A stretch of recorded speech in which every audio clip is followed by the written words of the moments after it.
નમસ્કાર મિત્રો, સ્વાગત છે તમારું અમારી યુટ્યુબ ચેનલમાં। તો મિત્રો, આજના વિડીયોમાં આપણે ચર્ચા કરીશું જે કમિશનર કુટીર અને ગ્રામ ઉદ્યોગ વિભાગની અગત્યની યોજના કહી શકાય કે જે યોજનાનું નામ છે માનવ કલ્યાણ યોજના। આ યોજના અંતર્ગત અલગ અલગ 10 પ્રકારના વ્યવસાયો શરૂ કરવા માટે સાધનોની ટૂલકીટ આપવામાં આવી છે। તો વર્ષ 2025 માટે આ યોજનામાં ઓનલાઈન અરજી ફોર્મ શરૂ કરી દેવામાં આવેલા છે। તો ઓનલાઈન અરજી ફોર્મ જાતે કેવી રીતે ભરી શકાય તેના વિશે સ્ટેપ બાય સ્ટેપ આજના વિડીયોમાં માહિતી મેળવશું। પરંતુ તે પહેલા વિડીયો ગમે તો લાઈક અને શેર કરી દેજો, ચેનલમાં નવા હોય તો ચેનલને સબસ્ક્રાઇબ કરી દેજો। તો ચાલો મિત્રો, વિડીયોની શરૂઆત કરીએ।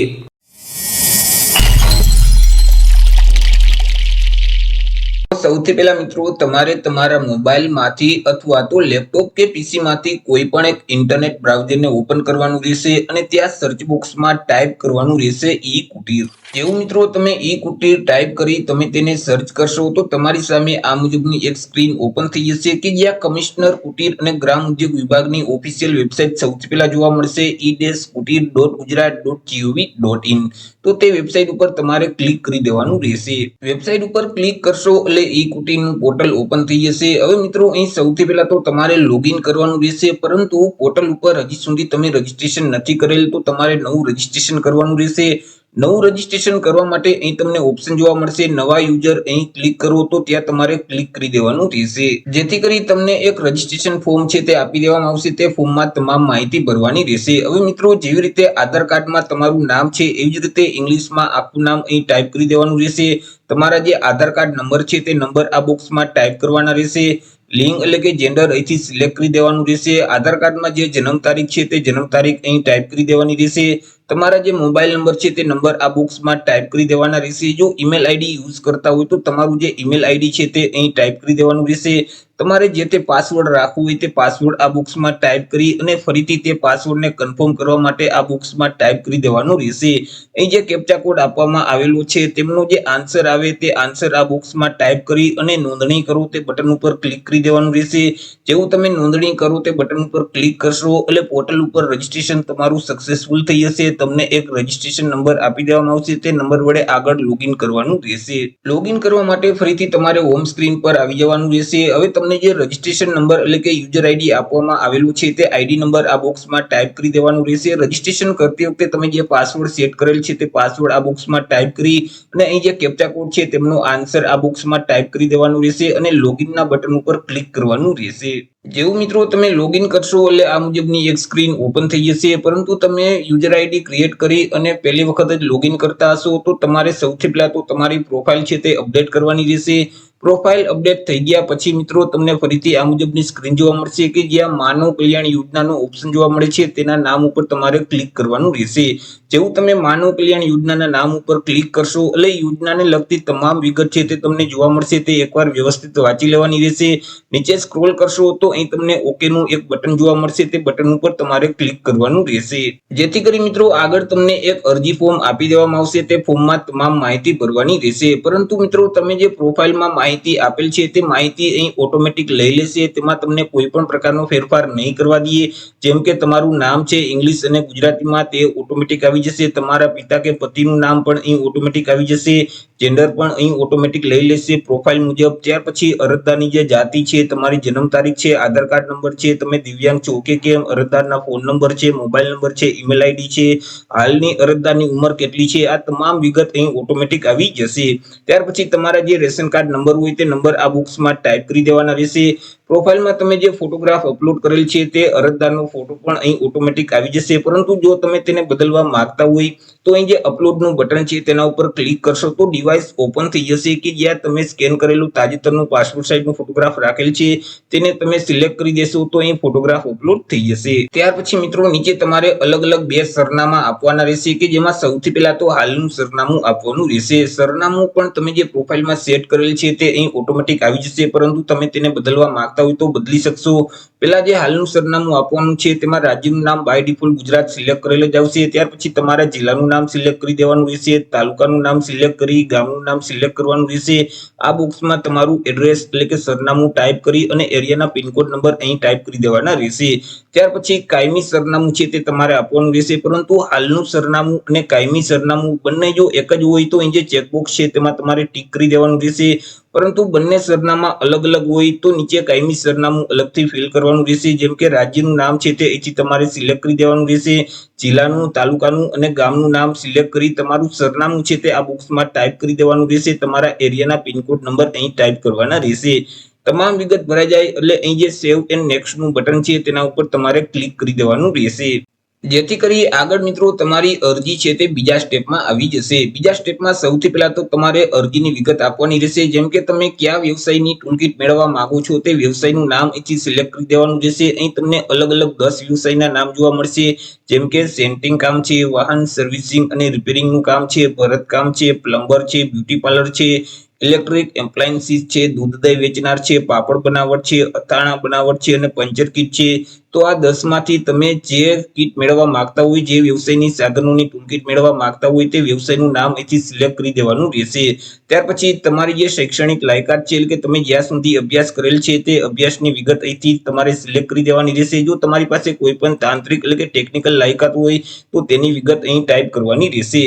ત્યાર પછી અહીં તમને અલગ અલગ 3 ઓપ્શન જોવા મળશે. તેમાંથી તમારે કોઈ પણ એક જ વિગત આપવાની છે. જેમ કે તમે જો ગ્રામ્ય વિસ્તારમાં રહેતા હોય અને તમારી પાસે બીપીએલ કાર્ડ હોય તો તે કાર્ડ નંબર આ બોક્સમાં ટાઈપ કરવાના રહેશે અને બીપીએલ નો સ્કોર છે તે અહીં ટાઈપ કરવાનો રહેશે. મિત્રો ખાસ ધ્યાન રાખજો, જે બીપીએલ રેશન કાર્ડ છે તે માન્ય નથી ગણાતું. જે બીપીએલ નો દાખલો હોય છે તે દાખલો જો તમારી પાસે હોય તો તે દાખલાના નંબર આ બોક્સમાં ટાઈપ કરવાના રહેશે. બીપીએલ રેશન કાર્ડ માન્ય નહીં ગણવામાં આવે. જો તમે બીપીએલ રેશન કાર્ડના નંબર ટાઈપ કરશો તો તમારું ફોર્મ છે તે રદ કરી દેવામાં આવશે. અથવા તો મિત્રો તમે શહેરી વિસ્તારમાં રહેતા હોય અને તમારી પાસે સુવર્ણ રોજગારી કાર્ડ હોય તો તેના નંબર આ બોક્સમાં ટાઈપ કરી દેવાના રહેશે. અથવા તમારી પાસે જે વાર્ષિક આવકનો દાખલો છે તેમાં જેટલી આવક લખેલી છે એટલી આવક આ બોક્સમાં ટાઈપ કરવાની રહેશે. ત્યાર પછી તમારે ધંધાની વિગત આપવાની રહેશે. તમારા ધંધાનું નામ છે તે આ બોક્સમાં ટાઈપ કરી દેવાનું રહેશે. હવે તે ધંધો વારસાગત છે કે કેમ, જો વારસાગત આવેલ હોય તો આ સિલેક્ટ કરવાનું, નહીતર ના સિલેક્ટ કરી દેવાનું રહેશે. ત્યાર પછી તમારી પાસે જે ઈ શ્રમ કાર્ડ છે તેમના નંબર આ બોક્સમાં ટાઈપ કરવાના રહેશે. જો તમારી પાસે ઈ શ્રમ કાર્ડ ન હોય તો અહીં ક્લિક કરી તમે તમારા ઈ શ્રમ કાર્ડનું રજીસ્ટ્રેશન છે તે કરાવી શકશો. ઈ શ્રમ કાર્ડ કેવી રીતે બનાવી શકાય તેના વિશે જો કોમેન્ટ બોક્સમાં વધુ કોમેન્ટ આવશે તો આપણે એક અલગથી વિડીયો અપલોડ કરી દઈશું. ત્યાર પછી તમારા જે ફેમિલી આઈડી નંબર છે તે આઈડી નંબર આ બોક્સમાં ટાઈપ કરવાના રહેશે. હવે આ જે ફેમિલી આઈડી નંબર છે તે ક્યાંથી તમને જોવા મળશે તો કે તમારું જે રેશન કાર્ડ છે અને રેશન કાર્ડમાં જે તમામ સભ્યના નામ આપેલ હોય તે પેજ છે, તે પેજમાં તમારા નામની સામે ફેમિલી આઈડી નંબર તમને જોવા મળશે. તે તમારો ફેમિલી આઈડી નંબર જે તે હોય તે નંબર અહીં ટાઈપ કરી દેવાનો રહેશે. ત્યાર પછી અરજદારનો વિસ્તાર એટલે કે અરજદાર શહેરી વિસ્તારમાં રહે છે કે ગ્રામ્ય વિસ્તારમાં તે ઓપ્શન અહીં લાગુ પડતો હોય તે સિલેક્ટ કરી દેવાનું રહેશે. હવે મિત્રો તમારે તાલીમની જરૂર છે કે કેમ, જો તમારે તાલીમની જરૂર હોય તો આ સિલેક્ટ કરવાનું, નહીતર ના સિલેક્ટ કરી દેવાનું રહેશે. હવે તમારે જે વ્યવસાય શરૂ કરવો છે તેના માટે તમારે લોનની જરૂર છે કે કેમ, જો લોનની જરૂર હોય તો આ સિલેક્ટ કરવાનું, નહીતર તમારે ના સિલેક્ટ કરી દેવાનું રહેશે. ત્યાર પછી તમારો જે જગ્યાએ ધંધો છે તેમની વિગત છે, તેમનું જે સરનામું છે તે આપવાનું રહેશે. જેમ કે રાજ્યનું નામ છે તે બાય ડિફોલ્ટ ગુજરાત સિલેક્ટ કરેલ જ આવશે. જિલ્લાનું નામ, તાલુકાનું નામ, ગામનું નામ સિલેક્ટ કરી તેમનું સરનામું આ બોક્સમાં ટાઈપ કરી અને એરિયાના પિનકોડ નંબર ટાઈપ કરી દેવાના રહેશે. તમામ વિગત ભરાઈ જાય એટલે ફરીથી અહીં તમને સેવ એન્ડ નેક્સ્ટ નું બટન જોવા મળશે. તે બટન ઉપર ક્લિક કરી દેવાનું રહેશે. આગળ મિત્રો તમારી જે અરજી છે તે ત્રીજા સ્ટેપમાં આવી જશે કે જ્યાં તમારે તમામ ડોક્યુમેન્ટ અપલોડ કરવાના રહેશે. હવે તમે ડોક્યુમેન્ટ અપલોડ કરો તે પહેલા અહીં અગત્યની સૂચના આપેલ છે તે અવશ્ય વાંચી લેવાની રહેશે. મિત્રો અહીં ડોક્યુમેન્ટની સાઇઝ છે તે વધુમાં વધુ 10 MB સુધી જોવી જોઈએ. 10 MB કરતા ડોક્યુમેન્ટની સાઇઝ વધી જશે તમામ ડોક્યુમેન્ટની થઈ તો મિત્રો અહીં તમે ફાઇનલ ફોર્મ છે તે સબમિટ નહીં કરી શકો. તમારે મિત્રો અહીં જે આધાર કાર્ડ છે, રેશન કાર્ડ છે, આવકનો દાખલો છે તો આ તમામ ડોક્યુમેન્ટ ફરજિયાત અપલોડ કરવાના રહેશે. ઈ શ્રમ કાર્ડ છે તે પણ તમારે ફરજિયાત અપલોડ કરવાનું રહેશે. જે ડોક્યુમેન્ટના નામની સામે અહીં રેડ કલરની ફૂદડી છે તેનો મતલબ એ થશે કે તે ડોક્યુમેન્ટ તમારે ફરજિયાત અપલોડ કરવાનું રહેશે. સૌથી પહેલા તમારે આધાર કાર્ડની નકલ છે તે અપલોડ કરવાની રહેશે. આધાર કાર્ડને બંને બાજુએ સ્કેન કરી અને એક PDF અથવા તો JPG ફાઇલ બનાવી અને તમારે અપલોડ કરવાનું રહેશે. ચોઈસ ફાઇલના બટન ઉપર ક્લિક કરી તમે જે સ્કેન કરેલી ફાઇલ રાખેલ છે તેને સિલેક્ટ કરી દેશો તો અહીં નકલ અપલોડ થઈ જશે. ત્યાર પછી રેશન કાર્ડની બંને પાનાની નકલ તમારે સ્કેન કરી અને તે નકલ પણ અપલોડ કરવાની રહેશે. રેશન કાર્ડ નંબર આ બોક્સમાં ટાઈપ કરી અને ચોઈસ ફાઇલના બટન ઉપર ક્લિક કરી તે PDF ફાઇલને તમારે સિલેક્ટ કરી દેવાની રહેશે, જેથી કરી રેશન કાર્ડની કોપી અપલોડ થઈ જશે. ત્યાર પછી ઉંમરના પુરાવા તરીકે તમારે કોઈ પણ એક ડોક્યુમેન્ટ આપવાનું રહેશે, જેમ કે જન્મ તારીખનો દાખલો છે, આધાર કાર્ડ છે, પાન કાર્ડ છે અથવા ચૂંટણી કાર્ડ છે, શાળા છોડ્યાનું પ્રમાણપત્ર છે. તો આટલા ડોક્યુમેન્ટમાંથી કોઈ પણ એક ડોક્યુમેન્ટ તમારે ઉંમરના પુરાવા તરીકે આપવાનું રહેશે. તમે જે ડોક્યુમેન્ટ આપવા માંગતા હોય તેમના નંબર આ બોક્સમાં ટાઈપ કરી અને તે ડોક્યુમેન્ટને અપલોડ કરી દેવાનું રહેશે. ત્યાર પછી સ્વઘોષણા પ્રમાણપત્ર એટલે કે સેલ્ફ ડિક્લેરેશન ફોર્મ છે તેની કોપી તમારે અપલોડ કરવાની રહેશે. હવે આ જે સ્વઘોષણા પ્રમાણપત્રની જે PDF ફાઇલ છે તે ક્યાંથી ડાઉનલોડ કરવી, તો અહીં તમને ઓપ્શન જોવા મળશે સેલ્ફ ડિક્લેરેશન ફોર્મની પ્રિન્ટ આઉટ ડાઉનલોડ કરવા માટે ક્લિક કરો તો તેના ઉપર તમારે ક્લિક કરી દેવાનું રહેશે, જેથી કરી આ મુજબની એક PDF ફાઇલ છે તે તમને જોવા મળશે. આની પ્રિન્ટ કાઢી લેવાની રહેશે અને તેમાં તમામ વિગત છે તે ભરી દેવાની રહેશે. નીચે સહી કરી અને તારીખ અહીં લખી દેવાની રહેશે. ત્યાર પછી ફરીથી તેને સ્કેન કરી અને એક PDF ફાઇલ અથવા તો JPG ફાઇલ બનાવી અહીં અપલોડ કરવાની રહેશે. ત્યાર પછી તમારું જે ઈ-શ્રમ કાર્ડ છે તે કાર્ડની કોપી અહીં અપલોડ કરવાની રહેશે. ઈ-શ્રમ કાર્ડના નંબર આ બોક્સમાં ટાઈપ કરી અને ચૂઝ ફાઇલના બટન ઉપર ક્લિક કરી તે ફાઇલને સિલેક્ટ કરી દેશો તો અહીં ઈ-શ્રમ કાર્ડની કોપી અપલોડ થઈ જશે. ત્યાર પછી મિત્રો તમે જો અનામત વર્ગમાં આવતા હોય તો તમારી પાસે જે જાતિનો દાખલો છે તે જાતિનો દાખલો અપલોડ કરવાનો રહેશે. દાખલાના નંબર આ બોક્સમાં ટાઈપ કરી અને ચૂઝ ફાઇલના બટન ઉપર ક્લિક કરી તે દાખલાને સિલેક્ટ કરી દેશો તો અહીં જાતિનો દાખલો અપલોડ થઈ જશે.